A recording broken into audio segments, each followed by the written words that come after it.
Bon, ça y est, j'ai lu le dernier livre de Franck Tillier à retardement aux éditions Fleuve et il est temps que j'en parle. Bon, alors avant de commencer, il faut savoir que ce livre s'inscrit dans une chronologie. On retrouve le commandant Charcot, qui est un personnage central dans plusieurs livres. Si vous décidez de lire ce livre avant les autres, je pense que vous allez apprécier l'enquête et l'histoire, mais il y a des détails que vous allez louper ou qui vont vous échapper, qui participent pourtant à la construction des personnages et au lore du récit, et je pense quand même que ça a une importance. Bref, revenons à nos moutons. Alors dès les premières pages, le roman il nous propulse dans deux situations parallèles. D'abord celle de Éléonore Ourdel, une psychiatre dans une UMD, une unité pour malades difficiles, qui se voit confier un patient vraiment mystérieux, un homme qu'on a retrouvé errant dans la rue avec du sang sur lui, des chaussures à ses pieds qui sont vraiment trop petites pour lui. Il ne parle pas, il ne réagit pas, il est enfermé dans un mutisme total. Et en parallèle, on retrouve le commandant Charcot qui enquête sur la disparition d'une femme qui apparemment a disparu sur le chemin de retour en rentrant chez elle sans laisser aucune trace. C'est le mari complètement affolé qui a alerté les autorités. Mais très vite, un troisième élément va s'ajouter à l'équation, un élément très mystérieux.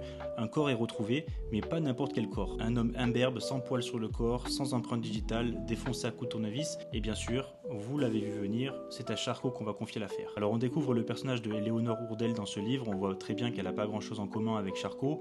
On voit que ces deux personnages-là prennent des directions totalement différentes, qu'il y a beaucoup de choses qui les opposent. Et pourtant, ces deux personnages-là ont sans le savoir déjà un pied dans cette affaire. Bon, voilà pour le speech de base. Maintenant, je vais vous dire ce que j'en ai pensé. Et contrairement à Norferville que j'ai juste apprécié, celui-là vraiment c'est du grand Tillier. Ce roman m'a plongé dans les tréfonds du cerveau humain, de la folie humaine, au cœur des UMD, des patients, de leur pathologie. L'auteur, il m'a immergé dans le truc direct. Je ressentais de la folie dans chaque mot, dans chaque page. La lecture a été puissante. Alors c'est très compliqué à décrire comme sensation, mais la lecture, elle m'a mis une claque, elle m'a fait prendre conscience de la fragilité de l'esprit humain, elle m'a rappelé que chacun d'entre nous, on peut sombrer dans la folie à tout moment dans notre vie. J'ai ressenti de l'angoisse à la lecture et c'est vraiment rare que ça m'arrive, j'ai vraiment pas décroché du livre, je l'ai mangé. Plus particulièrement, ce que j'ai aimé dans ce livre, c'est que l'univers autour de Charcot s'enrichit, on retrouve les personnages, leurs combats, leurs failles, leurs faiblesses, leurs batailles. Bref, c'est une lecture que j'ai adorée, c'est une lecture aussi brutale qu'intelligente. Personnellement, c'est du grand Tillier, je me répète, si vous connaissez pas l'auteur, foncez lire ses livres parce que c'est vraiment des gros classiques. Pour le coup, je donne à ce livre la note de 5. J'espère vous l'avoir bien vendu et vous avoir donné envie de le lire. Pour ceux qui l'ont déjà lu, n'hésitez pas à me dire en commentaire ce que vous en avez pensé, on pourra en débattre. N'hésitez pas à lâcher un follow si le format vous plaît, il y aura d'autres vidéos de ce genre.